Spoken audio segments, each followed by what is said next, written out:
계시록에는 세 가지 축이 있습니다.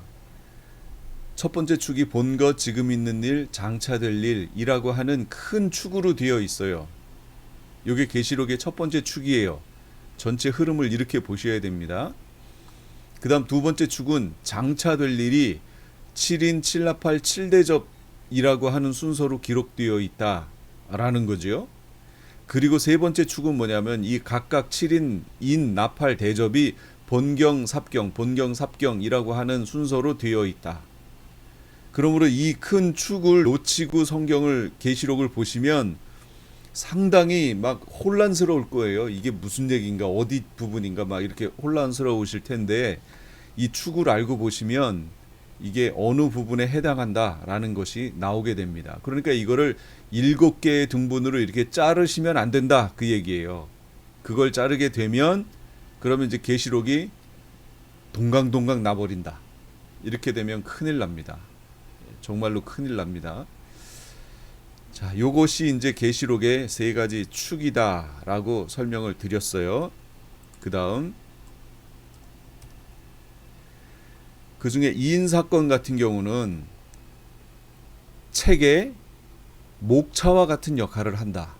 그래서 전체적인 내용을 한눈으로 볼 수 있도록 대략적인 내용을 보여주고 있다. 그 얘기예요. 대략적인 내용을 총체적으로 보여주는 거예요. 1번부터 4번까지는 환란이 들어가기 전에 환란의 징조를 보여줍니다. 그래서 이런 내용들을 보시면 이제 환란에 들어가겠구나, 이렇게 이해하시면 되는 거예요. 알 수 있도록 하나님이 다 이렇게 징조로, 사인으로 우리 가운데 예비해 주셨다라는 거 기억하시고, 다섯 번째는 순교자들의 신원, 이게 7년 환란기를 의미한다라는 것을 보시고, 여섯 번째 인사건은 휴거와 예수님의 재림이다. 이걸 설명하고 있어요. 이제 드디어 일곱 번째 인이 떼지면 이제 어떻게 되느냐? 그것이 바로 이 7년 환란기의 내용을 구체적으로 보여준다. 인사건은 총체적으로, 총괄적으로 보여준 거고, 나팔 사건은 이제 구체적으로 보여준다. 그래서 이런 내용이죠. 일곱 번째 인이 떼져야 이 두루마리가 열린다라는 이 개념을 이해하시면서 보시라, 그 얘기예요. 자, 일곱 개의 나팔이 이제 불리면 이렇게 되는 거예요. 모양이 1번부터 4번까지는 이 땅에 견고한 진을 만들어 놨던 마귀의 진들을 깨시는 작업, 그걸 하시는 거고, 다섯 번째는 황충의 환란, 여섯 번째는 유브라데 전쟁, 일곱 번째는 추수가 이어진다라는 거 얘기했고, 추수는 알곡 추수와 쭉정이 추수가 있고, 그걸 다른 말로 우리가 심판이라고 얘기하는 거예요. 알곡 추수는 휴거라고 얘기하고, 쭉정이 추수는 일곱 대접 심판이라고 얘기하게 되는 겁니다. 그래서 이렇게 되죠. 1번부터 4번은 땅, 바다, 물, 하늘에 만들어 놓은 견고한 진, 마귀의 진을 하나님이 깨시는 작업, 이게 나팔 사건 1번부터 4번. 5번은 황충의 환란 5개월 동안, 이게 황충이 쏘는데 이걸 맞으면 거의 원래는 죽어야 되는데 죽으면 안 되죠. 그러니까 하나님이 죽이지는 못하게 하셨어요. 생명을 거두지는 못하게 하셨어요. 그래서 5개월 동안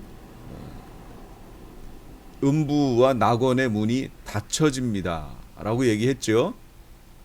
이게 첫 번째 화인 다섯 번째 나팔, 두 번째 화인 여섯 번째 나팔은 유브라데 전쟁, 그 년, 월, 일, 시에 이르러 사람 3분의 1을 죽이기로 작정되어 있는 전쟁, 유브라데 지역에서 나타나는 전쟁이에요.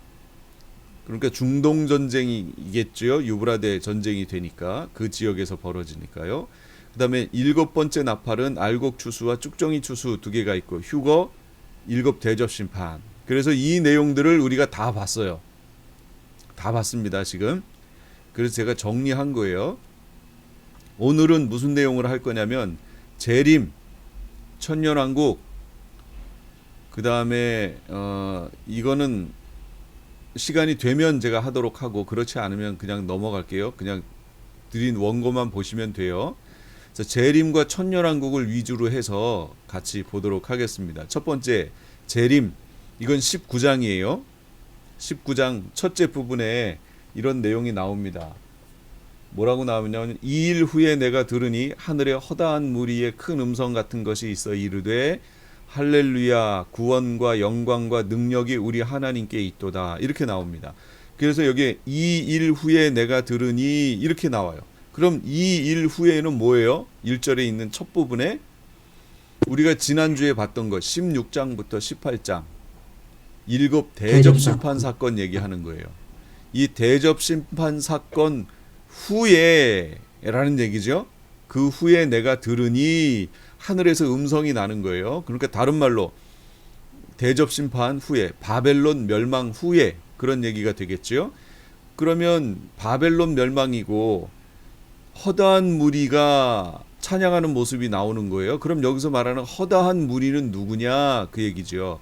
19장 4절에 또 24장로와 네 생물이 엎드려 보좌에 앉으신 하나님께 경배하여 이르되 아멘 할렐루야 하니 그러니까 여기 허다한 무리는 첫째 누굴 말하냐면 천상의 존재들 24장로 네 생물을 먼저 얘기하고 그 다음에 보좌의 음성이 나서 이르되 하나님의 종들 곧 누구예요? 그를 경외하는 너희들아. 여기 번역에 좀 문제가 있어요. 같은 성경에서 요한계시록 또는 요한복음 또는 뭐 여러 가지 로마서 이렇게 했을 때 하나님의 종들 계시록에서 하나님의 종들 하면 누구예요? 계시록에서 하나님의 종들이면 이거 14만 4천 얘기하는 거잖아요.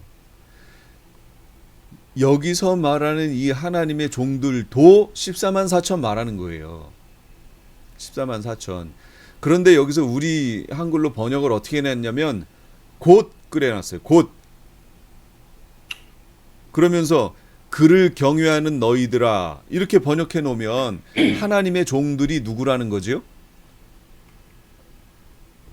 그를 경외하는 하나님을 경외하는 모든 사람들을 하나님의 종들이라고 얘기하는 꼴이 되잖아요. 그러면 성경 앞부분에 우리가 계시록 7장으로 가서 거기에 하나님의 종들을 택하시는 인치시는 장면이 나오잖아요. 인치기까지 해야지 말라라고 얘기했던 거. 그러면 성경은 성경으로 풀어야 된다고. 아, 하나님의 종들의 이마에 인쳐야 되는데 그 하나님의 종들이 누군가 하고 이 계시록 19장으로 왔더니 하나님의 종들 곧 그들을 경외하는 너희들아 작은 자나 큰 자나 이렇게 나오면 계시록 7장에 있는 인 맞는 하나님의 종들은 누가 되는 거예요? 이것대로 얘기하면 그를 경외하는 작은 자나 큰 자 모두를 얘기하지요. 그래서 교회가 되는 거예요. 그래서 뭐의 문제지요? 여기 곧이라고 쓴 이거 문제예요. 이거 곧. 원어적 해석은 이거예요. 보좌로부터 계속해서 말하는 음성이 나왔다. 그의 종들과 작은 자든 큰 자든 그를 두려워하는 모든 자들아 우리 하나님께 계속해서 찬양해라. 이 내용이에요. 이게 원어의 의미는 제가 이거 원어를 보고 그대로 옮긴 거예요. 그럼 무슨 의미죠? 그의 종들과 그러니까 하나님의 종들과 작은 자든 큰 자든 그를 두려워하는 모든 자들아 이렇게 되잖아요. 그럼 결국은 그 하나님의 종들은 누구예요? 첫째 부활자들이었죠. 14만 4천 두 증인 아이 14만 그 하나님의 종들 첫째 부활자들 그 뒤에 작은 자든 큰 자든 그를 두려워하는 모든 자들 누구예요? 휴거된 이들 모든 성도 말하는 거 아니에요. 이렇게 원어는 정확하게 첫째 부활자들과 휴거된 이들이라고 얘기를 지금 해주고 있는데 우리가 지금 보고 있는 개역 개정 성경으로 보면 하나님의 종들 이퀄 그를 경외하는 모든 자들 작은 자든 큰 자든 이렇게 돼 있다는 거예요. 그러면 이건 성경 해석에 이제 나중에 문제가 되지요. 계시록 7장 해석하는데 문제가 되고 거기서 말하는 이 누구예요? 하나님의 종들이 모든 교회가 되는 거예요. 그러니까 결국 하나님의 종들을 뭐라고 했냐면 14만 4천이라고 거기 나왔으니까 14만 4천은 교회가 되는 거예요. 교회로 해석하는 거예요. 지금 실제로 이걸 보고 그렇게 해석한다니까요. 14만 4천이 교회라고 해석하는 분들이 그렇게 되는 거예요. 이 성경을 보니까. 그래서 이걸 어떻게 해야 되느냐? 죄송한 표현이지만 원어적 해석이 좀 필요해요. 이런 세밀한 부분에 있어서 원어적으로 볼 필요성이 조금 있다, 그 얘기입니다. 그런데 우리나라에 지금 한국 학자들 중에 이런 거를 볼 수 있는 학자가 없느냐? 있어요. 있어요. 왜 없겠어요? 지금 헬라어 가르치고 히브리서 가르치는, 히브리어 가르치는 분들이, 원어를 가르치는 분들이 얼마나 많은데요. 이걸 신학교가 아닌 따로 떨어져서 이 원어만 강의하는 그런 학교도 있는데요. 왜 없겠어요? 그분들이 얘기하는 방향으로 이 성경 해석이 됐으면 좋겠는데, 이게 그렇게 해석을 해서 줘도 이 성경을 편찬하여 내는 분들이 본인들이 취하고 있는 신학적 관점으로 그 언어들을 바꾸는 거예요. 단어들을. 그리고 예전에 해왔던 걸 고집하여 그것을 안 바꾸고 그대로 여기다 싣는 거예요. 그러니까 이런 해석이 나오게 되는 거죠.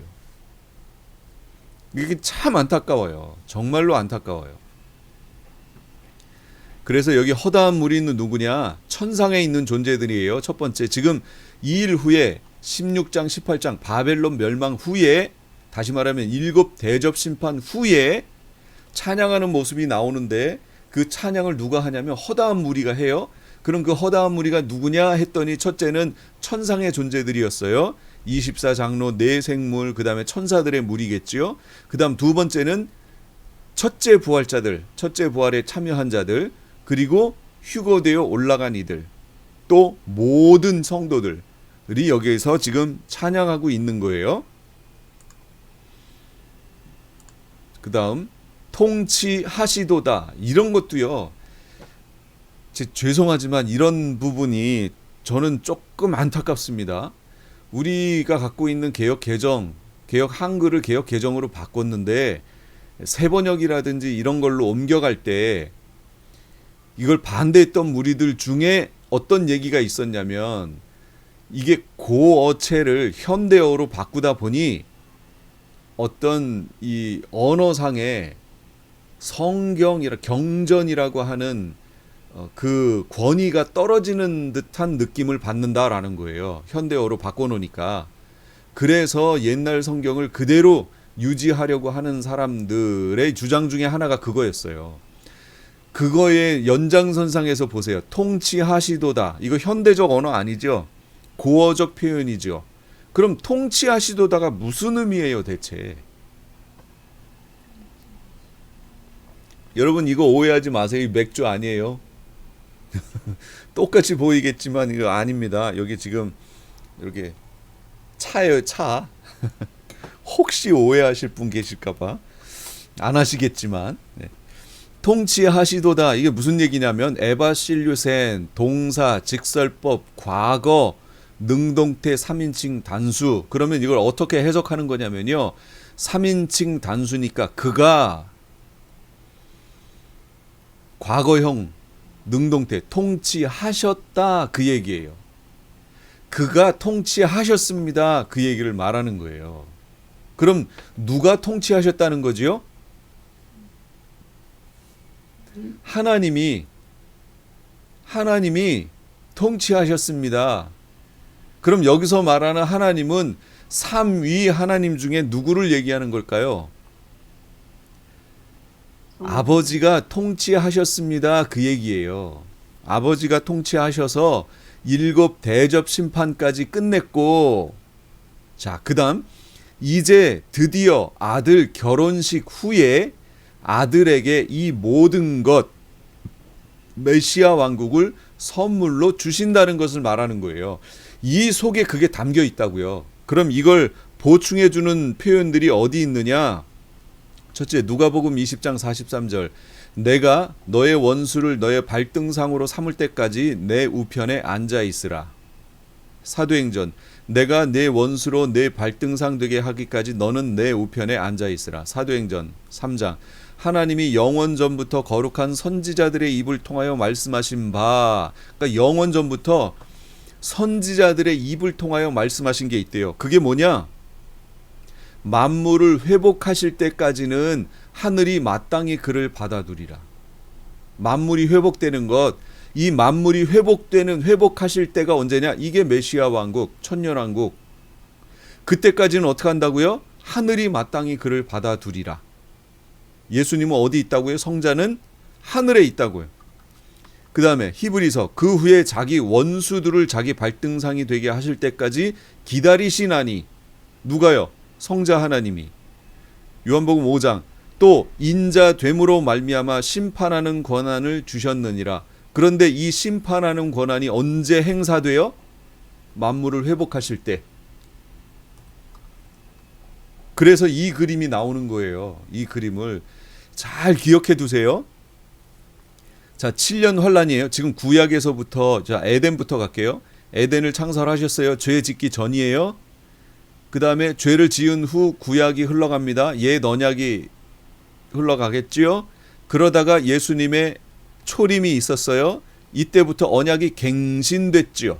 갱신. 그래서 이걸 다 이루었다 이렇게 말씀하신 거예요. 십자가상에서. 그래서 그 새 언약으로 말미암아 이제 신약의 시대가 흘러갔고 우리가 그 안에 살고 있어요.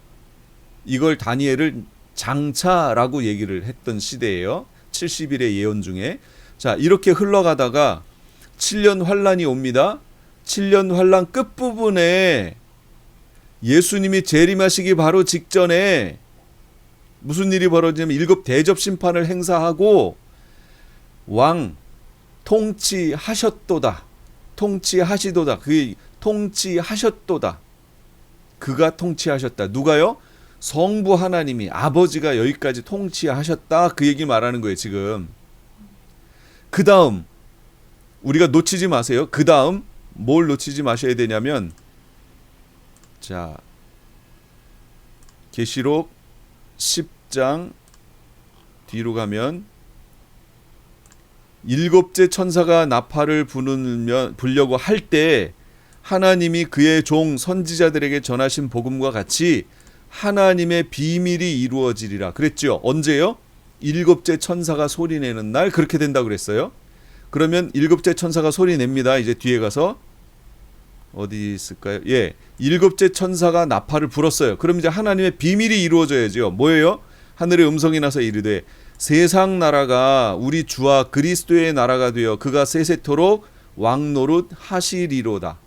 잘 보세요. 세상 나라가 그리스도의 나라가 되어, 그리스도의 나라란 표현은 헬라어적 표현, 히브리적 표현은 뭐예요? 메시아 왕국. 그러니까 이 세상 나라가, 이 바벨론이 지금 멸망했어요. 그러니까 이제 어떻게 돼야 돼요? 메시아 왕국이 돼야지요. 메시아 왕국이 되는 것, 그리고 메시아가 세세토록 왕노릇하게 되는 것, 이걸 뭐라고요? 아까 10장에서 하나님의 비밀이라고 얘기했죠. 자, 이제 비밀이 이루어지는 거예요. 이 그림으로 다시 오세요. 보세요. 여기에 예수님이 이제 여기 재림에 내려오실 거예요. 그러면 언약이 성취되지요. 성취되면 이제 메시아 왕국, 천년 왕국이 이루어져요. 성자가 왕노릇하게 되는 거예요. 예, 여기 이 부분을 기억하시라 그 얘기예요. 이게 11장에서 나온 하나님의 비밀이에요.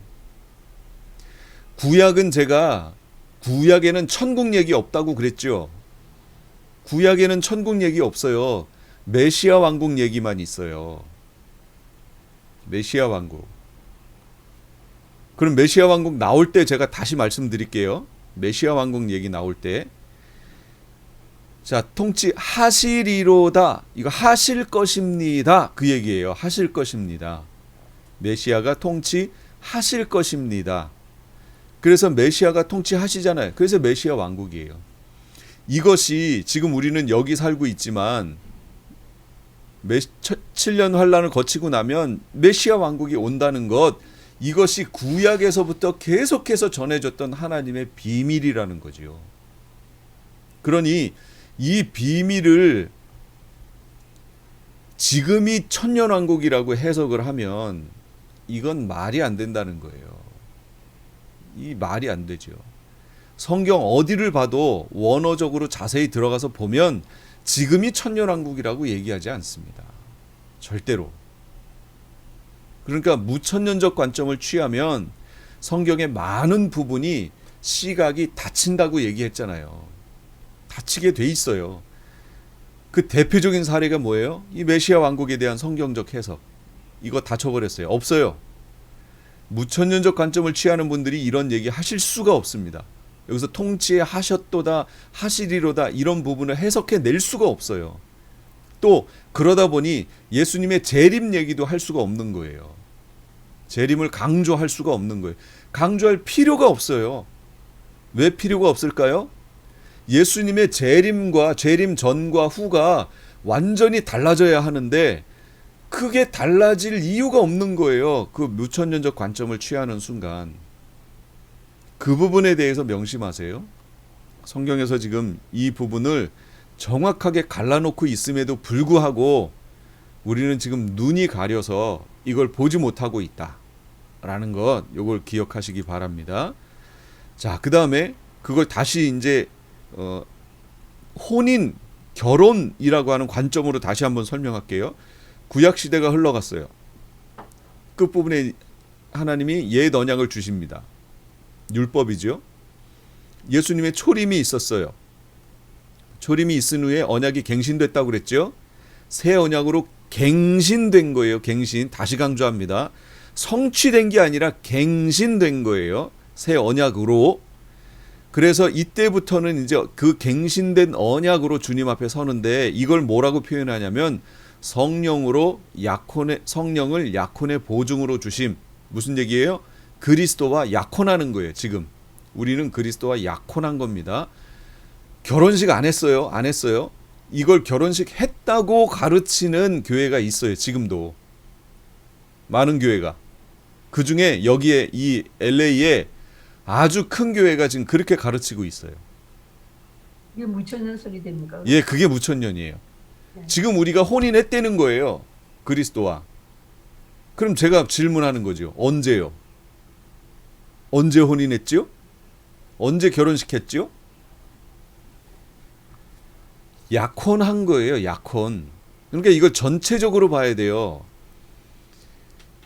포도주와 감람류와 포도주는 해치지 말라 할 때 제가 포도주 부분 해석하면서 제가 뭐라고 그랬어요? 포도주 부분 해석하면서 이 포도주는 약혼의 징표라고 얘기했잖아요. 실제 가나안 결혼식 그 얘기 다 아시지요?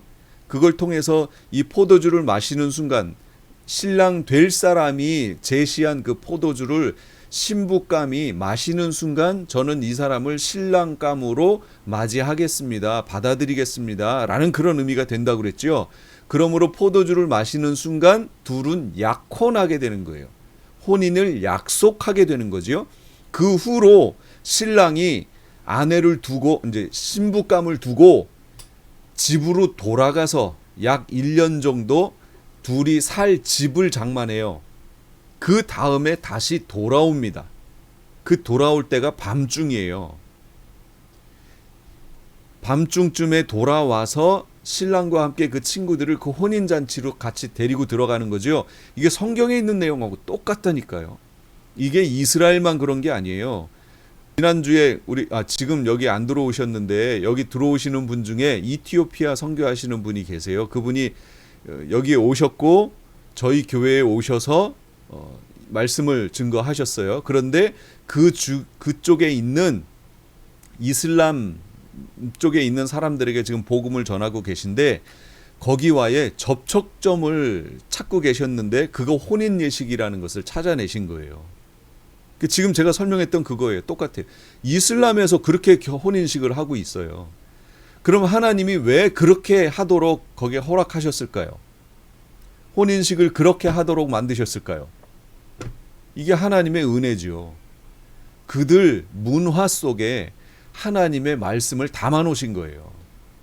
그리고 그걸 접촉점으로 삼아서 그들이 예수님을 발견할 수 있도록 볼 수 있도록 해놓으신 장치인 거죠. 이런 것들이 이슬람에는 결혼 예식이라면 다른 나라들, 다른 문화권 속에서는 다른 형태로 기독교와 접촉할 수 있는 접촉점을 하나님이 만들어 놓으십니다. 그게 예수님을 발견할 수 있는 접촉점이에요. 세계 곳곳에 그런 것들이 있어요. 아버지에 대한 권위적 접근, 동양 사상에서는 그러니까 하나님께 대해서 두렵고 떨림으로 접근해야 하는 그런 내용들 문화 속에 있다니까요. 모든 문화가 다 옳은 것은 아니에요. 그러나 그 문화들 속에는 하나님이 담아놓으신 복음의 진리 내용들이 일반 은총 안에 있습니다. 그걸 발견해서 그걸 전도의 접촉점으로 삼아 전도할 수 있는 거죠. 어쨌든 우리는 지금 신약시대 그리스도와 약혼했습니다.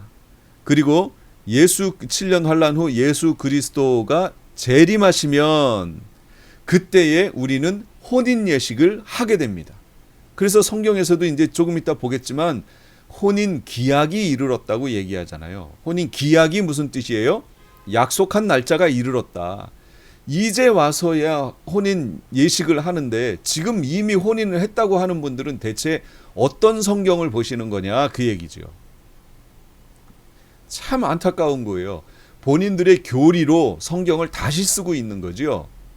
그런데 그렇게 하고 있다는 걸 몰라요. 왜요? 교리에 묶여버리면 그 교리로 철저하게 교육을 받으면 그 다음부터는 진리가 안 보여요. 그러면 교리가 진리가 아니냐? 아니지요. 교리 안에는 진리가 포함되어 있지요. 여러분 신학이 절대적으로 성경에 있는 모든 내용을 포함하나요? 진리 100% 진리만을 포함했나요? 신학이? 그러면 나와 다른 신학을 하는 사람들은 100% 그럼 사단의 교리겠네요? 사단의 신학이겠네요? 아니지요. 신학은 절대적이지 않아요. 신학은 절대적이지 않아요. 신학이 하나님의 진리를 포함하고 있어요. 그러므로 성경을 통해서 이게 절대 진리인지 다시 한번 검증받아야 돼요. 저는 다시 말씀드리지만 저는 칼빈주의 개혁신학했습니다. 칼빈주의 개혁신학했고 저희 학교 같은 경우 칼빈주의 개혁신학에서는 마지막 종말론을 어떤 관점으로 보냐면 무천년적 관점으로 봐요. 저도 그렇게 공부하고 나왔어요. 그런데 제가 계시록을 다시 공부하면서 그 관점의 문제점이 너무나 뚜렷하게 성경에서 나타나는 거예요. 제가 신학은 성경 안에서 검증받아야 한다고 그랬잖아요. 그런데 조금 전에 보신 것처럼 이런 내용들 통치하시도다 통치하실 것입니다. 이런 내용들을 통해서 에바실류센 과거형 통치하셨다. 이런 내용들을 통해 봤을 때 무천년설이 아니구나. 이게 문제가 좀 있구나. 심각하구나. 라는 것을 계속 발견하게 되는 거예요. 그러니까 제가 배웠던 것을 놔버릴 수밖에 없는 거죠. 이런 내용들을 말하는 그걸 취할 수밖에 없는 거예요. 관점을. 이 그림 잘 보시고 이 그림도 잘 이해하세요. 그리스도와 결혼한 상태로는 그게 메시아 왕국으로 들어가는 상태예요. 그래서 이걸 새 언약의 성취라고 그래요. 지금 우리는 새 언약의 갱신, 새 언약의 체결, 그러니까 언약 안에 있다. 그 언약 안에 있다가 언약의 기약이 이르러서 혼인 예식을 한 후에 어떻게 해요? 그 언약이 성취되는 거예요. 그래서 메시아 왕국에 들어간다. 라는 것을 기억하시고 그 1000년 동안의 메시아 왕국이 끝나면 바로 백보자 심판이 있고 그 다음에 천국으로 들어가게 된다. 예수님이 우리를 위해서 예비해 놓으신 천국으로. 그래서 이걸 계시록에서는 새 하늘, 새 예루살렘 또는 새 하늘과 새 땅이라는 말로 표현했어요. 자, 이 새 하늘과 새 땅도 제가 이제 잠시 있다가 쉬고 그 후 시간에 다시 설명할게요. 그것도 이제 잘 보세요. 자, 드디어 어린 양의 혼인 기약이 이르렀어요. 7절에 나오잖아요. 혼인 기약이 이르렀다고. 혼인 기약, 혼인 약속된 날짜가 이르렀다 그 얘기예요. 근데 무슨 예수님 재림도 안 했고 7번째 나팔도 불리지 않았는데 어떻게 지금 벌써 결혼식을 했다고 얘기하는 사람들이 있냐 그 얘기예요. 참 안타깝습니다. 가려져 있는 거예요 지금. 이제야 어린 양과 신부의 약속된 혼인식 날이 이른 거예요. 계시록 19장 7, 8절 우리가 즐거워하고 크게 기뻐하며 그에게 영광을 돌리세 어린 양의 혼인 기약이 이르렀고 그의 아내가 자신을 준비하였으므로 그에게 빛나고 깨끗한 세마포 옷을 입도록 허락하셨으니 이 세마포 옷은 성도들의 옳은 행실이로다. 자 보세요. 혼인 기약이 이때 가서 이른 거예요. 예수님이 재림해야 이르러요. 재림하시면 자 이 부분도 확실히 할게요. 예수님이 재림하시는데 먼저 어디로 재림하세요? 예루살렘 올림 마운트. 제 질문 의도를 아시겠어요? 공중에 그렇지요. 공중에 재림하시지요. 공중에. 공중에 재림하시지요. 그게 계시록에서 어떻게 나왔어요? 계시록 14장. 공중에 인자 같은 이가 구름 위에 있는데 다른 천사 하나가 성전에서부터 나와서 이제 낫을 보내어 거두서서 때가 이르렀다고 얘기하지요. 그 내용이 뭐냐면 예수님이 공중에 재림하신 내용을 보여주는 거예요. 공중에 재림하셔서 낫을 보내요. 낫이 뭐라고 그랬어요? 천사들을 보내요. 천사들을 보내서 하늘 이 끝에서 저 끝까지 사방에서 다 불러 모아요. 지금 예수님은 어디 계시다고요? 공중에 계시고 천사들을 보내요. 하늘 이 끝에서 저 끝까지 사방에서 불러 모았어요. 자, 이 불러 모은 현상을 뭐라고 그래요? 우리가 불러 올려 갔어요. 그걸 뭐라고 그래요? 휴거. 그렇죠. 그걸 휴거라고 얘기하죠. 근데 휴거라는 단어가 없기 때문에 휴거가 없다고 이런 식으로 얘기하시면 안 돼요. 그렇게 얘기하는 분들이 있어서 제게 얘기하는 거예요. 좋아요. 휴거라는 말 안 써도 그런 현상이 있어요, 없어요? 있어요. 성경에는 분명히 불러 올린다는 내용이 있어요. 그런데 그 단어를 안 쓰면 제가 설명을 해야 되잖아요. 이렇게 그 불러 올리는 현상이 있어요. 제가 휴거가 있습니다 하면 끝날 걸. 불러 올리는 현상이 있어요 하고 오래 설명해야 되니까 그걸 휴거라는 단어를 써서 설명을 하는 거예요. 휴거가 있습니다. 자, 공중에 재림하셨고 휴거되어 올라갔어요. 그래서 거기서 혼인 예식을 하는 거예요. 이해가 되셨죠? 여기까지? 그러면 그렇게 한 후에 어떻게 돼요? 그렇게 한 후에 내려오죠. 그렇죠. 내려오지요. 그걸 뭐라고 얘기해요? 지상으로 재림하신 거예요. 그래서 그걸 다른 말로 지상으로 재림하신 거예요. 기니까 제가 지상 재림 이렇게 얘기할게요. 재림. 또 지상 재림이라는 단어가 없다고 하여 지상 재림은 없습니다. 이렇게 얘기하시면 안 돼요. 땅으로 내려오십니다. 자, 공중으로 먼저 재림하셨어요. 그래서 그걸 간단하게 제가 공중재림이라고 표현할 거예요. 그다음 그때 우리를 그 공중으로 불러 올리신 현상을 휴거라고 얘기할 거예요. 그렇게 해서 그 위에서 혼인 예식을 한 후에 땅으로 내려오는 것을 지상재림이라고 할 거예요. 자, 성경에는 없어요. 공중재림, 휴거, 지상재림이라는 단어가 직접적으로 없어요. 그럼에도 제가 그렇게 쓴 이유를 아시겠지요? 설명을 위해서 썼어요. 설명을 위해서. 그러면 그런 현상이 단어는 없다고 하여 그런 현상 자체가 없나요? 성경에서? 있습니다. 분명히 있지요. 그래서 그렇게 쓴 거예요. 그 단어가 없다고 그 현상이 없다고 이렇게 얘기하시면 안 돼요. 자, 그렇다면 지금 우리가 봤을 때 재림은 몇 번이지요? 한 번이죠.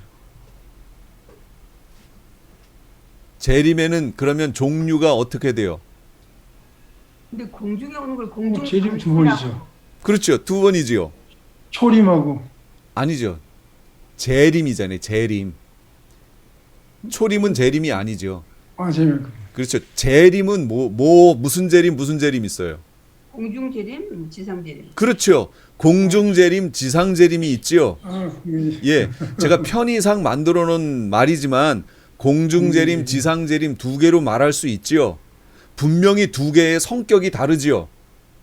공중재림은 공중으로 우리를 불러 올려서 영접하시는 작업이고, 지상재림은 이 땅에 내려와서 메시아 왕국을 펼치기 위한 내용이잖아요. 그러니까 재림에는 공중재림과 지상재림이 있고 그 성격은 서로 달라요. 자, 그러면 시점은 어떻게 돼? 시간적 간격은 어떻게 될까요? 동시인가요? 어쩐 시간적 간격이 있나요? 조금은 있어야 되겠죠. 올라가서 혼인식하고 또 내려와야 되니까. 그렇죠, 그렇죠. 공중 재림한 후에 거기서 바로 그냥 지상 재림으로 하는 게 아니고, 공중 재림하신 후에 거기에서 혼인 예식을 하고 밑에서는 7 대접 심판이 펼쳐질 때까지 위에서 기다렸다가 밑에 있는 7 대접 심판이 끝날 무렵에 같이 지상 재림하여 내려오지요. 그러니까 공중 재림과 지상 재림에는 시간적 갭이 있어요. 그 기간이 얼마냐? 몰라요. 그러나 우리가 유추할 수 있는 것은 그 기간은 밑에 7 대접 심판이 벌어지고 있는 기간이다 라고 알 수 있고, 그 7 대접 심판은 후 3년 반 전체가 아니고 또는 7년 환란 전체가 아니라는 것은 우리가 알아요. 그치요? 7년 환란 전체가 될 수는 없지요. 왜냐하면 7번째 나팔이 불리고 하나님의 나팔이 불린 후에 휴거가 일어나는 거니까 절대로 환란 전은 될 수가 없어요. 이렇게 환란 전에 휴거한다고 주장하는 걸 뭐라고 얘기하냐면 세대주의 전천년이라고 얘기하는 거예요. 그럼 그 사람들은 왜 환란 전에 휴거한다고 얘기하느냐? 그들의 신학 때문이에요. 신학. 그들은 성경을 7세대로 나누어, 이스라엘은 율법 시대에 관련된 사람들, 우리는 이방교회는 은혜 시대에 관련된 사람들, 그러므로 시대가 다르다.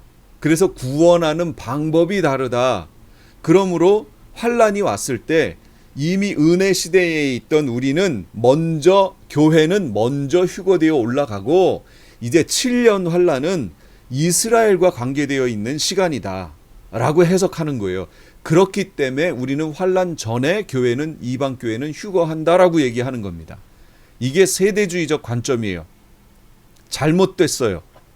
뭐가 잘못됐어요?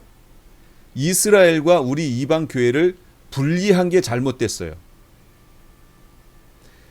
구원의 방법이 다르지 않아요. 같아요. 예수 그리스도의 오심을 통하여 구원의 방법이 같아요. 다른 건 뭐라고요? 부르심이 달라요.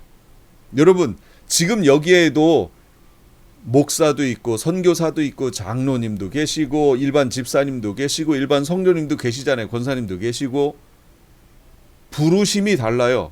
부르심이. 어떤 분은 선교사로 부르셨어요. 그 선교사님은 실제적으로 가셔서 선교하시지만, 넓은 의미로 보면 우리 모두는 다 선교사지만, 그러나 특별히 하나님이 그분들을 구별하여 다른 나라, 다른 곳, 다른 문화 속에 보내셔서 거기에서 예수 그리스도를 증거하게 하셨어요. 부르심이 달라요. 일반 성도와 목회자는 부르심이 다른 거예요. 구원의 방법이 다른 게 아니라. 그렇죠? 그것처럼 이스라엘과 이방 교회를 부르신 시점은 달랐지만 그들에 대한 구원의 방법은 같아요. 오직 하나밖에 없어요. 예수 그리스도를 통해서예요. 그러나 그들을 부르신 부름이 달라요. 부르심이.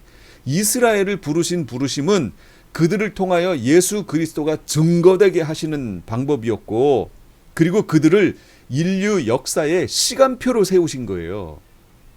그러므로 마지막 한일에는 그 이스라엘과 관련되어 흘러가겠죠. 당연히 시간표로 세우셨으니까.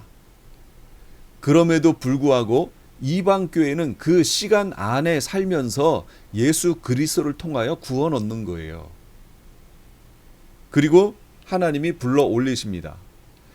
그런데 7년 환란 들어가기 전에 휴거되어 올라간다. 이게 세대주의 전천년이라고 얘기했어요. 이 부분에 대해서 계속해서 성경적으로 지적을 받으니까 그 중에 수정안이 나왔어요. 그 수정안이 뭐냐면 환란 중간 휴거라는 것이 나온 거예요. 세대주의 관점을 취하는 분들 중에 환란 중간 휴거를 주장하시는 분들이 생겼어요.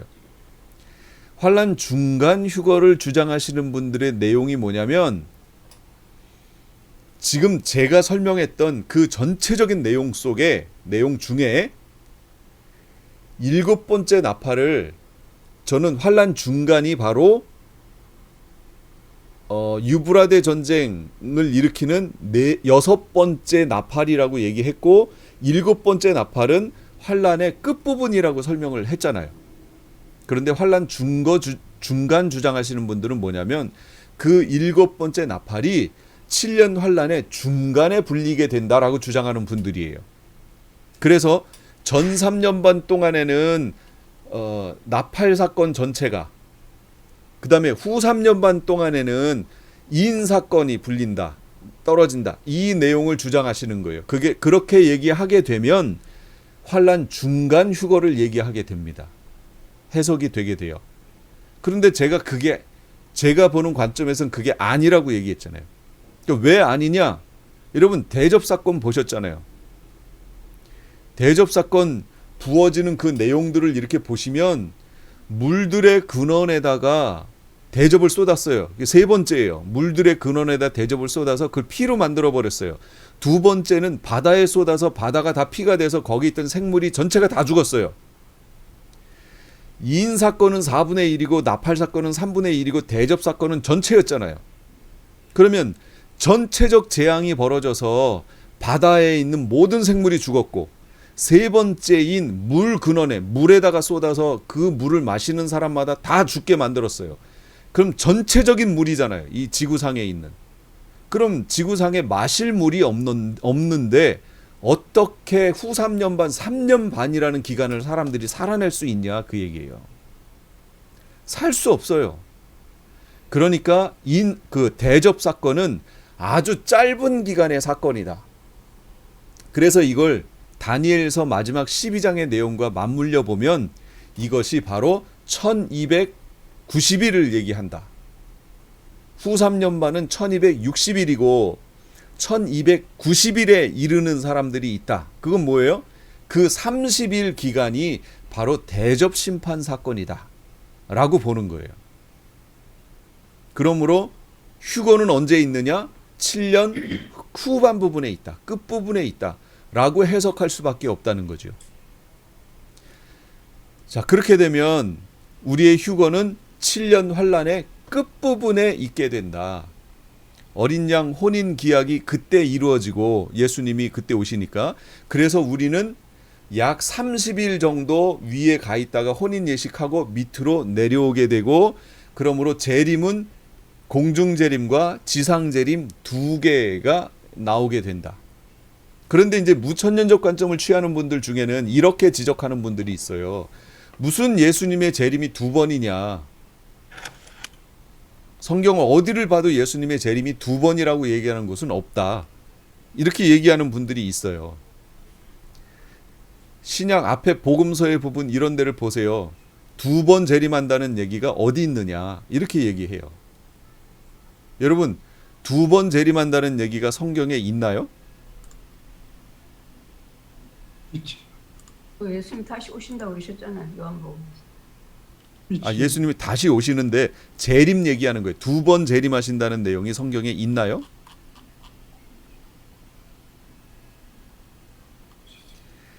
제가 그래서 하는 얘기예요. 그 단어가 없다고 하여 그 현상이 없다고 얘기하면 안 된다고 지금 얘기하는 거예요. 무슨 얘기인가 보세요. 자, 마태복음 24장. 그날 환란 후 즉시 해가 어두워지며, 환란 후, 성경도 이렇게 얘기하죠. 환란 후라고 얘기하잖아요. 환란 전이라고 얘기 안 했죠? 환란 전이라고 얘기했으면 세대주의적 관점을 취할 수도 있었을 거예요. 근데 성경은 분명히 환란 후라고 얘기했잖아요. 7년 환란 후가 되겠죠. 해가 어두워지며 달이 빛을 내지 아니하며 별들이 하늘에서 떨어지며 하늘의 권능들이 흔들리리라. 그때 언제요? 환란 후. 그때 인자의 징조가 하늘에서 보이겠고, 인자의 징조 뭐지요? 재림의 징조가, 징조는 뭐라고 그랬어요? 사인, 현상. 그 인자, 재림하시는 예수님의 현상이 어디서 보여요? 하늘에서 보여요. 그때 땅의 모든 족속이 통곡하며 그들이 인자가 구름을 타고 능력과 큰 영광으로 오는 것을 보리라. 이거 뭐지요? 재림. 그치요? 오는 것을 봐요. 그런데 그가 큰 나팔 소리와 함께 천사들을 보내리니 그들이 그의 택하신 자들을 하늘 이 끝에서 저 끝까지 사방에서 모아요. 어디로 모아요? 예루살렘으로요? 공중으로. 그렇죠. 공중으로 모으죠. 근데 여기 공중으로 모은다는 내용이 있어요, 없어요? 단어상으로 없지요. 없어요. 그런데 데살로니가서에 보면 우리를 공중으로 올린다는 내용이 있잖아요. 그럼 그 내용들을 종합해 봤을 때 지금 그들이 택하신 자들을 하늘 이 끝에서 저 끝까지 사방에서 모은다는 건 어디로 모은다는 거지요? 공중으로. 예수님이 오시는데 오는 것을 보는데 어디로 우리를 모아요? 공중으로 모아요. 모았어요. 그걸 뭐라고 얘기해요? 여기 단어 표현이 안 나왔어요. 그런데 이걸 제가 일일이 여기를 읽을 수 없으니까 한마디로 뭐라고 표현했어요? 혼인잔치. 공중재림이라고 표현했잖아요. 공중이. 예, 공중재림. 여러분 공중재림이 있어요, 없어요? 있어요. 있어요. 있지요. 공중재림이 있지요. 공중재림이란 단어적 표현은 없어도 그 현상은 있지요. 근데 현상을 일일이 설명할 수 없으니 제가 공중재림이라고 표현한 거지요. 목사님, 근데 공중 강림하고 똑같은 지상 말이에요. 이렇게 하면 참 우리가 더 훨씬 이해하기 쉬운데 뭐라고요? 공중 재림 하시고 아니 공중에 강림하시고 지상 재림 이렇게 하면 우리가 참 이해가 더 클리어한데 네. 우리가 재림이란 말을 쓰니까 좀 그래요. 그런데 공중 강림이란 말도 많이 쓰시던데요. 강림이란 말도 많이 쓰지요. 찬송가에도 강림이란 얘기 많이 나오지요. 같은 말이에요. 오신다는 거예요. 내려 임하신다는 얘기잖아요. 강림이란 얘기가 내려서 임하신다는 얘기니까 같은 얘기예요, 결국은. 자, 공중재림이 있어요. 이렇게 한 후에는 어떻게 해요? 지상으로 내려오시지요. 그러니까 그걸 지상재림 부른 거예요. 그럼 공중재림, 지상재림 있어요, 없어요? 있잖아요. 예. 그런데 어떤 사람들은 공중재림, 지상재림이 없고 그냥 재림만 있대요. 그러면 제가 물어보죠. 이게 무천년적 관점 취하는 분들이 자꾸 그렇게 얘기해요. 그럼 물어봐요. 혼인 예식은 언제 하지요? 그럼 무천년적 관점에서 혼인 언제 했다고 그랬어요? 지금 했다고 그랬잖아요, 이미. 그러니까 그들의 입장에서는 혼인 예식을 할 시간이 필요한 거예요, 필요 없는 거예요? 필요 없지. 필요 없어요. 그러니까 공중재림 얘기할 필요가 없어요. 그냥 예수님이 오셔서 그냥 삐욱 해서 내려오신다는 거예요. 그냥. 이미 본인들은 다 혼인 예식 했대요. 언제 했대요, 목사님? 재림 예수 그리스도 영접하는 순간. 세례 받는 것이. 예, 영접하는 순간 했대요. 아, 그럼 성경에서 영접하는 순간 혼인 예식 했다고 그래요? 성경 전체의 내용이 그거예요? 아니죠. 혼인 예식하는 것으로 설명을 계속 해주고 있는데 그 내용을 이해 못한 거죠, 지금. 관점 자체가. 그러니까 무천년적 관점을 취하면 이렇게 성경 해석에 눈이 가려지는 부분이 상당히 많이 있다는 얘기예요. 그냥 있는 게 아니에요. 상당히 많이 있습니다. 그래서 그게 안 맞으면 다 상징적 해석, 영적으로 라는 말을 써서 다 넘어가는 거예요. 이게 너무 안타까워요. 조금 이따가도 또 하나를 보여드릴게요. 자, 공중재림 하셔서 우리가 혼인 예식을 해요. 근데 그 혼인 예식을 하려면 신부가 준비해야 돼요. 그런데 성경은 오늘 뭐라고 얘기하냐면 아내가 자신을 준비한다고 표현해요. 그리고 그렇게 준비된 이들에게 깨끗한 세마포 옷을 입도록 허락하신대요. 여기서 말하는 깨끗한 세마포 옷은 뭘 얘기하는 거냐면 결혼 예복을 얘기하는 거예요. 그러면 이 결혼 예복을 입지 않고 결혼식에 참여할 수 있나요, 없나요?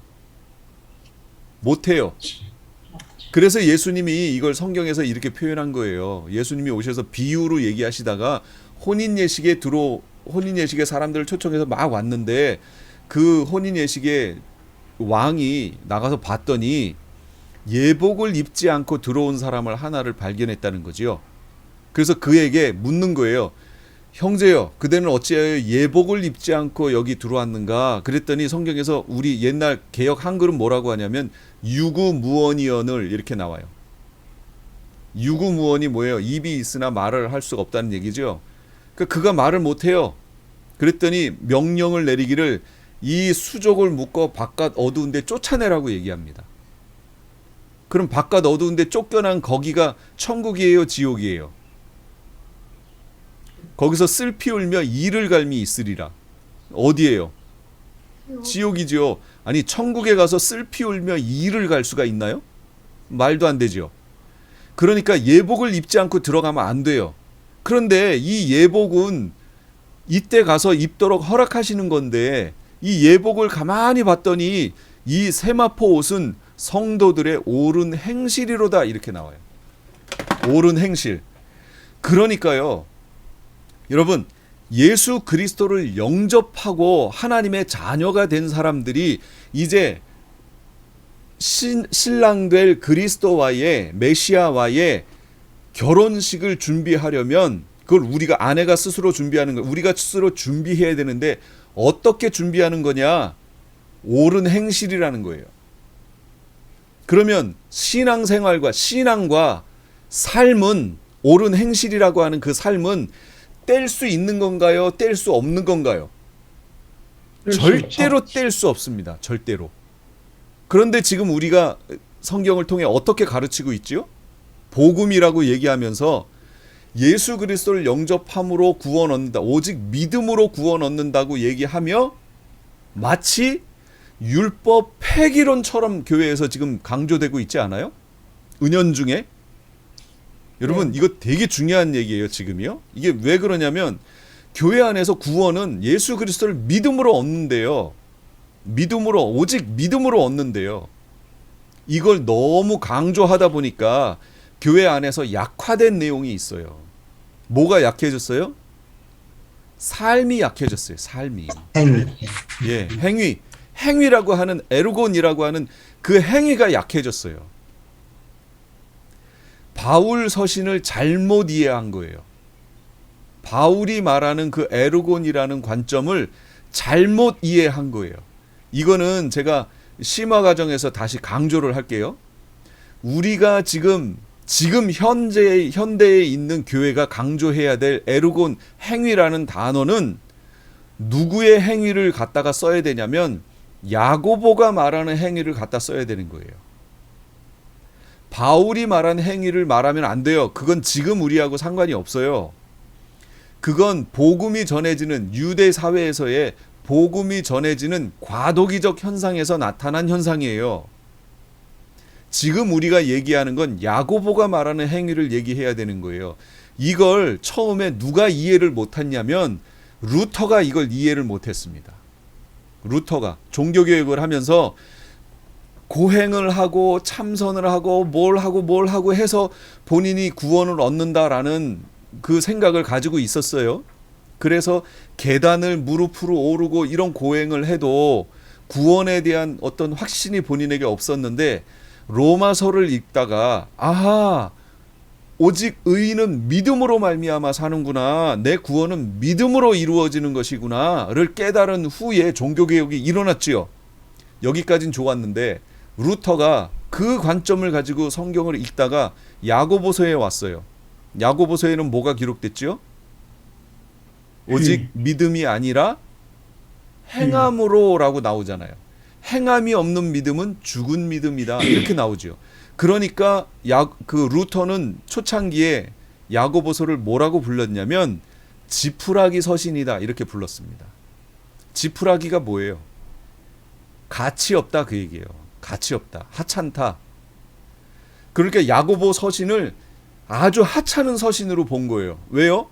그가 갖고 있는 관점, 이신칭의라고 하는 관점, 오직 믿음으로써 구원을 얻는다는 그 관점만 가지고 야고보서를 보니까 하찮아진 거예요.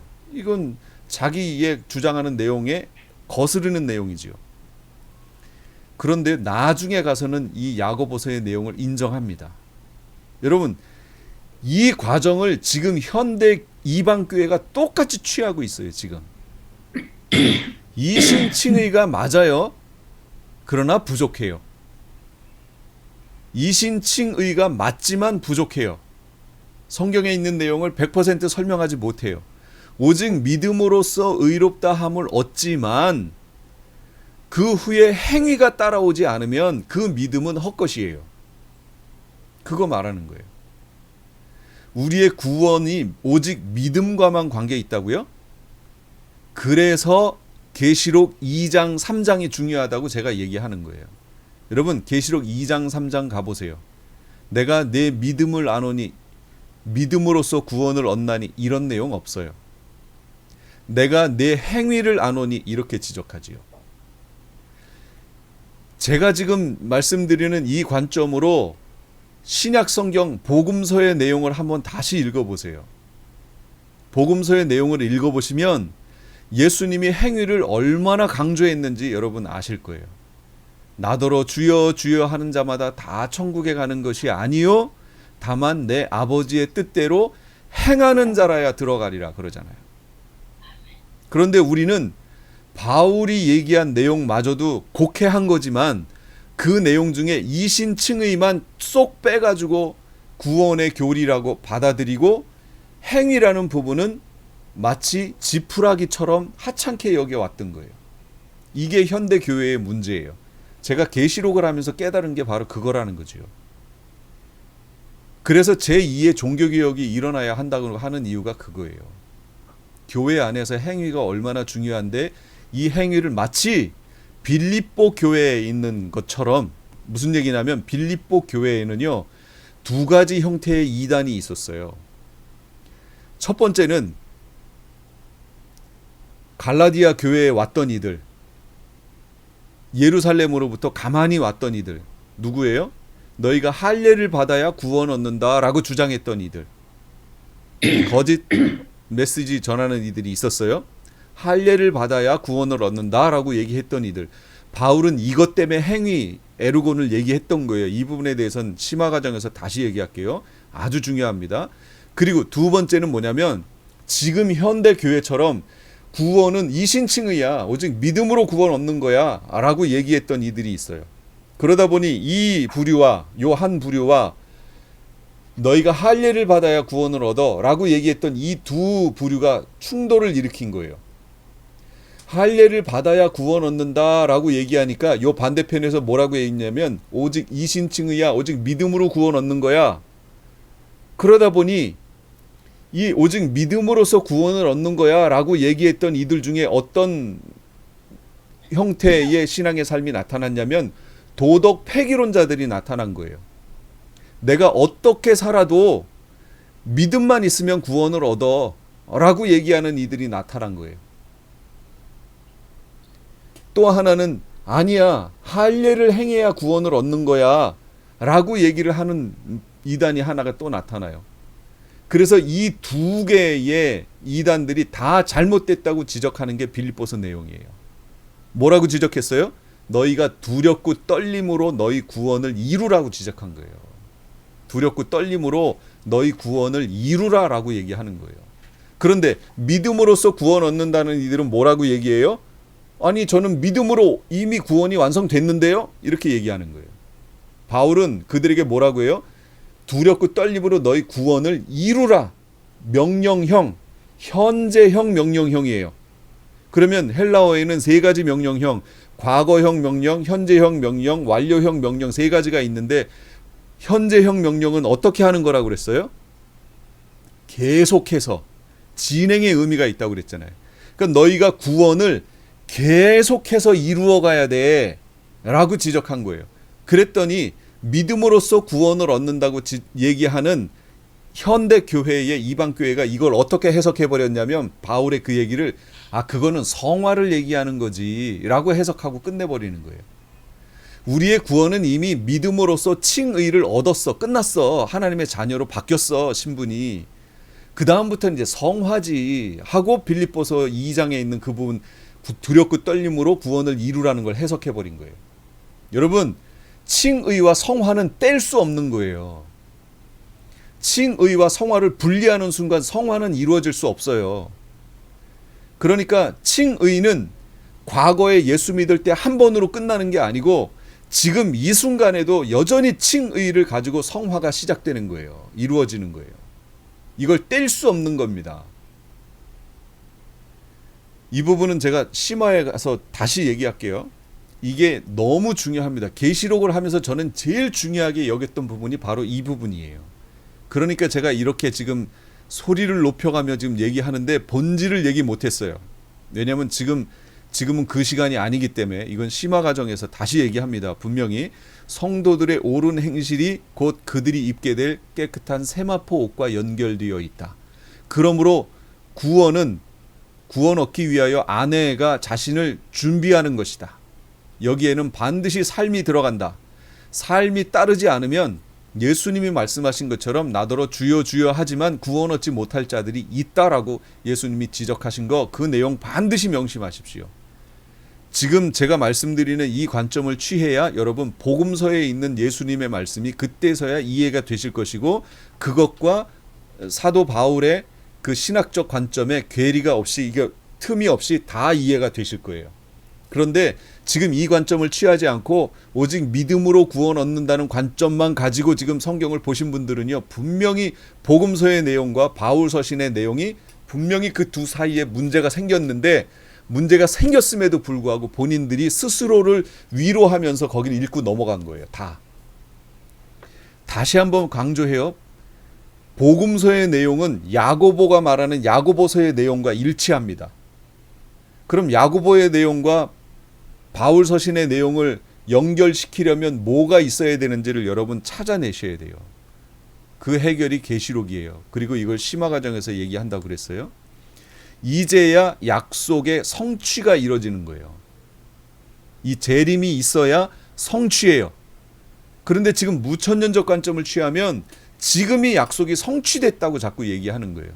성취됐다고 얘기하니까 뭐라고 얘기해요? 혼인 예식을 해버렸다라고 얘기하는 거예요. 성취됐으니까. 그러니까 한 번 구원이 영원한 구원이라고 얘기하게 되는 거죠. 여러분, 한 번 구원이 영원한 구원이라고요? 다시 질문이요. 믿음에서 벗어나는 게 성경에 있나요, 없나요? 믿음에서 벗어날 수 있다고 성경에서 얘기하나요, 안 하나요? 해요. 그럼 그거 어떻게 설명할 거예요? 성취라고 얘기하는 순간 어떻게 성취됐는데 그게 다시 변개되지요? 설명할 수 없잖아요. 그런데 무천년적 관점을 취하면 이걸 다 설명합니다. 어떻게 해요? 다 상징적 표현이라고 설명합니다. 그리고 넘어가는 거예요. 본인들이 지금 혼란이 여기서 왔는데 그걸 다 스스로 상징적 표현이구나 하고 넘어가 버리는 거예요. 말도 안 되지요. 성경에 있는 내용을 왜곡시키고 있는 거죠. 재림하시는 어린 양, 또 내가 하늘이 열린 것을 보니 보라, 백마와 그것을 탄 자가 있으니, 여기 백마 탄 자가 누구예요? 메시아. 예, 그 이름은 충신과 진실이라. 그가 공의로 심판하며 싸우더라. 공의로 심판하며 싸워요. 또 인자됨으로 말미암아 심판하는 권한을 주셨느니라. 그럼 여기 공의로 심판한다는 이 내용을 명심하세요. 이게 언제 되는 거죠? 공의로 심판하며 싸우는, 이게 현상이 언제 나타나는 현상이에요? 이게 재림하시는 어린 양이 하시는 내용이죠. 그래서 이 내용이 나오는 거예요.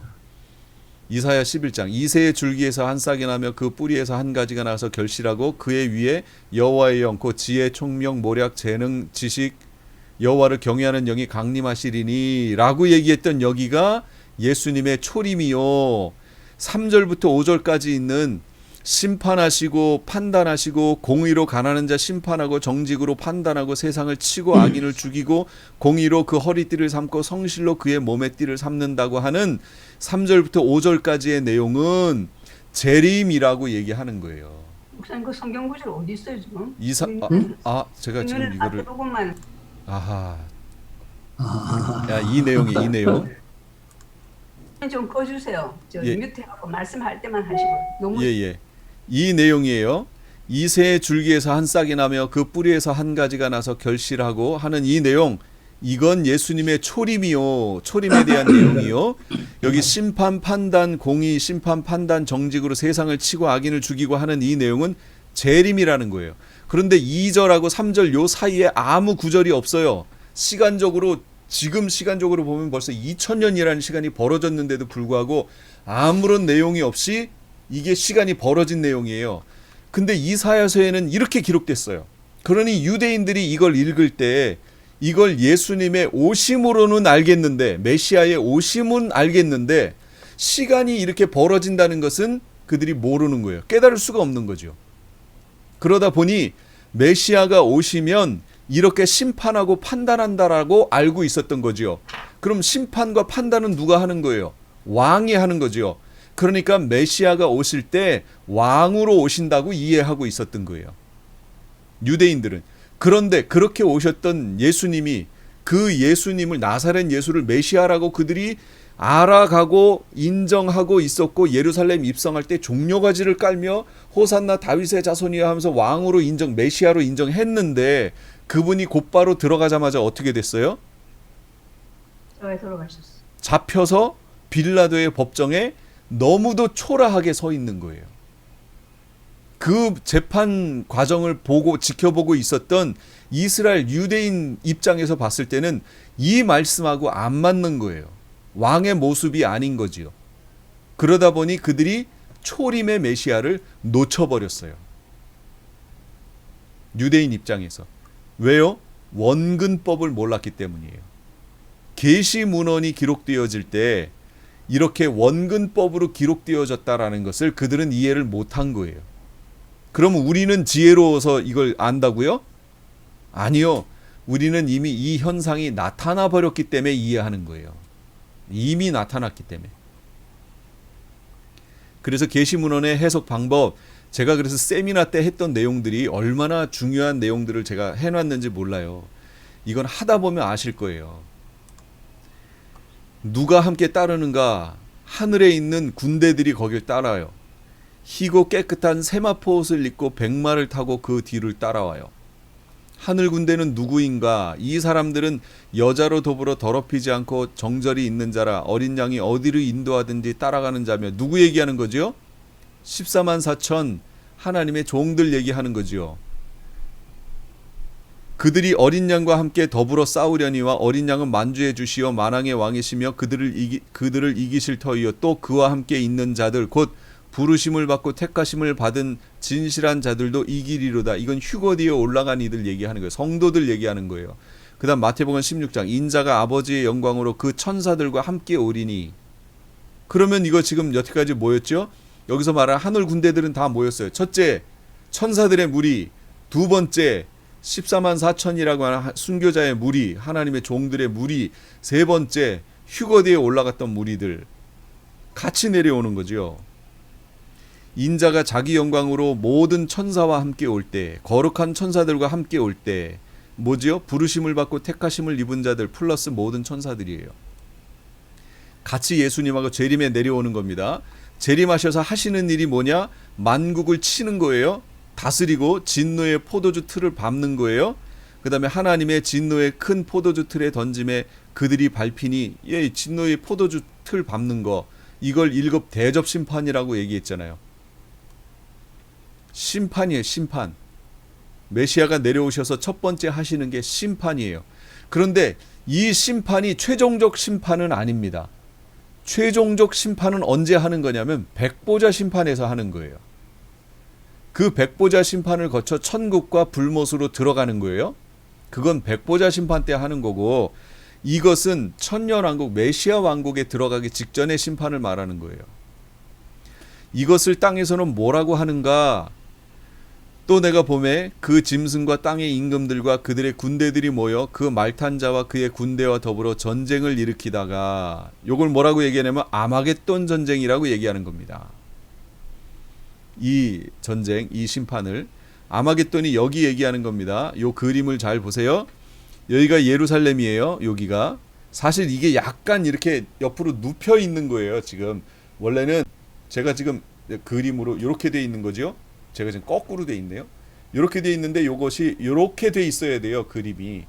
그런데 이게 약간 이렇게 눕혀져 있어요. 헬몬산 있는 이쪽 방향이 북쪽이에요. 이쪽이 남쪽이고 그 다음에 이쪽이 서쪽이고 저쪽이 동쪽이에요. 예루살렘, 요게 베들레헴, 예루살렘이라고 하는 이 지역, 그 위쪽 지역, 북쪽 지역으로 갈수록 산지고 여긴 사마리아인들이 여기 주로 살았습니다. 그러니까 이 예루살렘에 모든 사람이 오려면 자, 여기에 갈릴리예요. 갈릴리 호수 여기에요. 그 다음에 여기에 예수님이 자라신 나사렛이 여기에 있어요. 이쪽 지역에 사람들이 많이 살아요. 여기 이스라엘 평야잖아요. 그 다음에 여기 호수가 있고 그러니까 여기에 사람들이 많이 몰려 살아요. 그러면 예루살렘에 성전으로 가려면 이 사람들이 어디로 올까요? 요 산지를 거쳐 여기로 올까요? 아니면 이쪽으로 거쳐서 평야로 왔다가 이렇게 올라갈까요? 평지로 오겠죠. 평지로 오겠죠. 평지가 쉽지요. 그래서 지금도 이스라엘 보시면 이스라엘이 이 평지에 여기 텔아비브잖아요. 여기가 수도잖아요. 여기에 사람들이 몰려 있고 여기에 각종 도로가 여기 하나 있습니다. 여기는 산지예요. 도로가 별로 없어요. 여러분 이스라엘 구글에 가서 이스라엘 지도 보세요. 그럼 여기에 사람들이 다 몰려 살아요. 이들이 산으로 피해야 된다라는 말 아시겠죠? 이들이 산지로 피해 올라가야 돼요. 예수님이 여기로 오실 거거든요.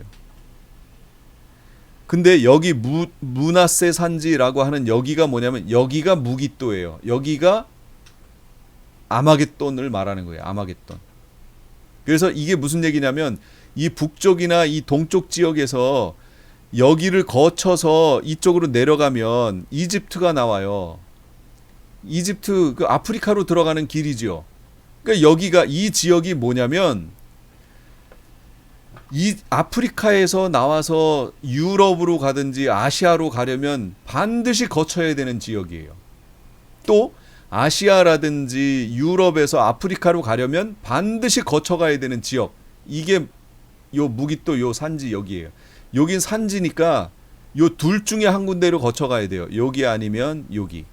그래서 실제 지도를 구글 지도를 보시면 여기에 도로가 고속도로가 나 있습니다. 요 두 양쪽으로. 요 두 중에 하나로 가야 돼요. 여기를 아마겟돈이라고 불러요. 여기로 와서 전쟁을 치르고 밑으로 내려가는 거예요. 또 올라가든지. 여기가 모든 전략적 요충지예요. 여기를 누가 점령하고 있느냐에 따라서 판세가 달라져요. 바로 그 지역에다가 이스라엘을 갖다 놓으신 거예요. 하나님이. 그러니까 하나님께서 하나님을 의지하면 여기서 살게 하시고 하나님을 의지하지 않으면 그 다른 나라에 의하여 점령당하게 만드시는 지역이에요. 그래서 이스라엘 땅을 다른 말로 젖과 꿀이 흐르는 땅이라고 얘기하지만 또 다른 말로 뭐라고 얘기하냐면 하나님이 권고하시는 땅이라고 부릅니다. 권고가 뭐냐면 돌보시는 땅이란 뜻이에요. 하나님이 돌보시는 땅. 그러니까 여기 사는 사람들은 하나님을 의지하고 하나님께 기도하고 하나님을 바라봐야만 하는 땅이란 뜻이에요. 그래야만 젖과 꿀이 흐르는 거기에서 누리며 살 수 있는 거예요. 근데 하나님을 의지하지 않으면 다른 나라에 의하여 점령되는 땅, 이리 치이고 저리 치이는 땅, 그 의미예요.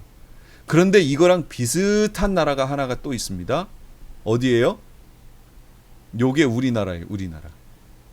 밑에서는 일본이 치고 올라와서 위로 올라가려고 그러고 위에서는 중국이 치고 밑으로 내려오고 이리로 내려가려고 하고 반도긴 하지만 여긴 반도는 아니고 우리는 반도지만 이게 같은 그런 지정학적 위치에 있어서 하나님이 돌보시지 않으면 살 수 없는 그런 땅이에요. 그러다 보니 갖고 있는 정서도 비슷한 것들이 있습니다. 신앙도 비슷한 것들이 있어요. 그러니까 하나님을 의지하지 않으면 살 수 없는 땅이에요. 그러니 마지막 시대에 하나님께서 한국을 사용하셔서 마지막 시대를 깨우는 역할을 하시는 게 저는 옳다고 봅니다. 모든 여건이 비슷해요. 남북으로 갈라진 것도 비슷해요. 이런 모든 것들을 통해서 하나님이 우리를 이스라엘과 비슷하게 훈련시키셔서 이 마지막 시대에 지금 사용하고 계십니다. 그래서 우리 한국 사람들의 기도가 대단히 중요합니다. 아마겟돈의 모습, 그날에 그의 발이 예루살렘 앞 곧 동쪽 감람산에 서실 것이요 감람산은 그 한가운데가 동서로 갈라져 매우 큰 골짜기가 되어 산 절반은 북으로 절반은 남으로 옮기며, 여러분 이게 뭔가 보세요. 그 산 골짜기는 아셀까지 이를지라. 이 내용이 뭔가 보세요. 제가 그림으로 설명할게요. 여기 예루살렘 앞에 요 앞에 동쪽 감람산에 예수님의 발이 서는데, 이 감람산이 갈라지는데 이게 동서로 갈라진다고 그랬죠. 근데 제가 이 그림이 이렇게 돼 있다고 그랬잖아요. 지금 원래대로 하려면 이렇게 놔야죠. 그러면 지금 이 예루살렘에서부터 이렇게 나와 있는 이것이 북쪽을 얘기하는 거예요. 북쪽 방향. 이게 동서로 갈라지는 거죠. 그럼 어떻게 갈라지나 보세요. 요 사마리아라고 했던 요 땅들이 이렇게 갈라져서 이렇게 갈라지고 저렇게 갈라지는 거예요. 그런데 아셀까지 갈라진다고 그랬죠. 아셀이 어디냐면 여기를 말하는 거예요. 이 지역을 아셀이라고 그러는 거예요. 아마겟돈이 있었던 지역. 여기가 아셀이에요. 예루살렘에서부터 이 아마겟돈 있는 여기까지가 다 갈라지는 거예요. 여러분 그림이니까 이게 짧지요. 이거 어마어마한 길이에요. 상당히 먼 길이를 이게 갈라져서 거기 안에 골짜기가 생겨나요. 계곡이 생겨납니다. 그렇게 큰 이 전체가 계곡이 되는데, 이게 계곡이 생겨나야 되는 이유가 뭔지 아세요? 아니 예수님이 재림에 내려오실 때 아까 군대가 뭐라 그랬어요? 그 군대 14만 4천 플러스 휴거대에 올라갔던 그 사람들 여기 다 내려와야 되잖아요. 그런데 성지순례 갔다 오신 분들 계시지요? 여기 감람산이 그렇게 큰가요? 감람산이 그 많은 사람들이 재림할 정도로 그렇게 큰가요? 안 커요. 그래서 여기가 계곡이 생기면서 갈라지면서요, 그 안으로 재림에 내려온 사람들이 거기에 다 모이게 되는 것이고, 그때에 바로 이스라엘은 이 밑에 있다가 산지로 도망하는 거예요. 산으로 도망해요.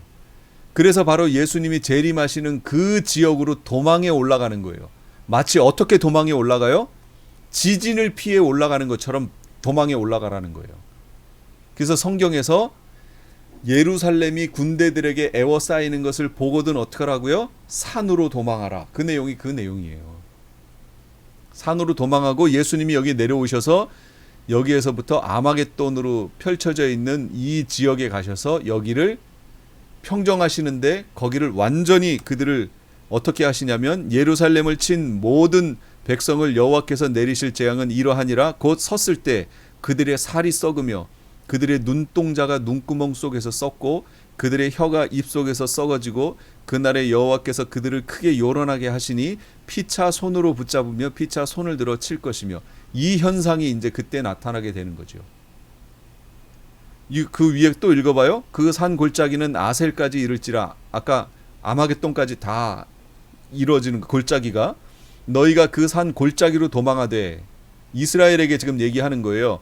그 산 골짜기로 도망하래요. 유다 왕 우시야 때 지진을 피하여 도망하던 것 같이 하라. 나의 하나님 여호와께서 임하실 것이요. 그러니까 하나님이 임하신다는 얘기 뭐예요? 메시아의 재림을 말하는 거예요. 지금 모든 거룩한 자들이 주와 함께 하리라. 여러분 구약에서 이미 예수님의 재림과 아마겟돈 전쟁을 다 얘기해 놓고 있었어요. 놀랍지 않아요? 우리는 구약은 옛날 얘기라고 알고 있는데 아니에요. 이게 계시록하고 연결되어 마지막 시대를 너무도 정확하게 지금 설명을 하고 있다는 얘기예요. 그래서 예언적 원근 통시법, 쉬운 말로 병행법이라고 하는 것이 여기서 적용되는 거예요. 요거는 제가 메시아 왕국 설명하면서 또 하나를 가지고 설명을 드릴게요. 이런 현상이 이제 나타날 겁니다. 이게 아마겟돈 전쟁이에요. 두 짐승은 어떻게 되는가? 두 짐승이 잡혀요. 짐승이 잡히고 거짓 선지자도 함께 잡혔다. 무슨 얘기예요? 짐승을 단수로 쓰면 이게 바다 짐승이라고 얘기했죠. 그 다음에 거짓 선지자는 땅 짐승 얘기하는 거예요. 종교 지도자 얘기하는 겁니다. 그들이 잡혀서 산채로 유황불 붙는 못에 던져져요. 여러분 원래 이 불못은 어떻게 들어가는 거죠? 죽었다가 부활하여 심판받고 백보자 심판받고 그 다음에 들어가는 거죠.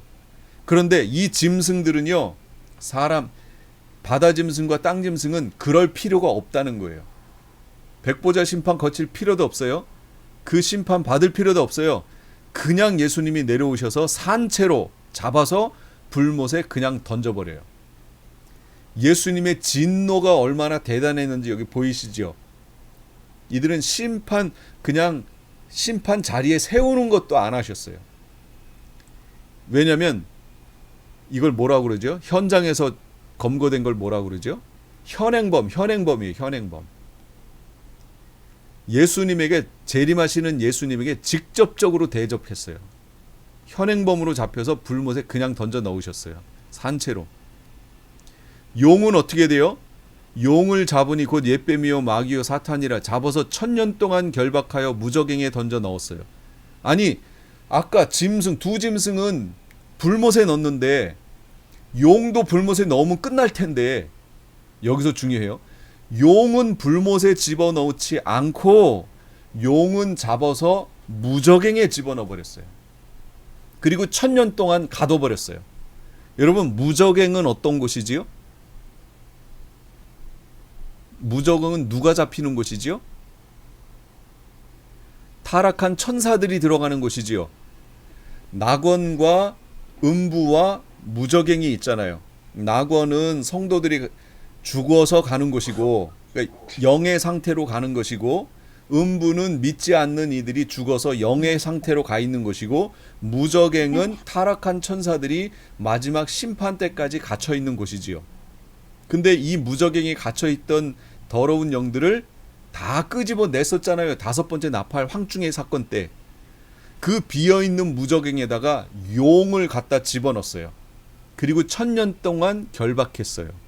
그 1000년 동안이라는 얘기는 뭐예요? 바로 1000년 동안 메시아 왕국 동안 가둬놨다, 그걸 말하는 거예요. 아니, 그럼 왜 가둬놓지요? 이건 메시아 왕국 때 가서 얘기할게요. 그 후에는 반드시 잠깐 놓이리라 그랬죠. 놓여요. 아니, 처음부터 불못에 넣어서 그냥 끝내면 되는데 왜 1000년 동안 결박해 무저갱에 갇히게 했을까요? 여기까지 하겠습니다.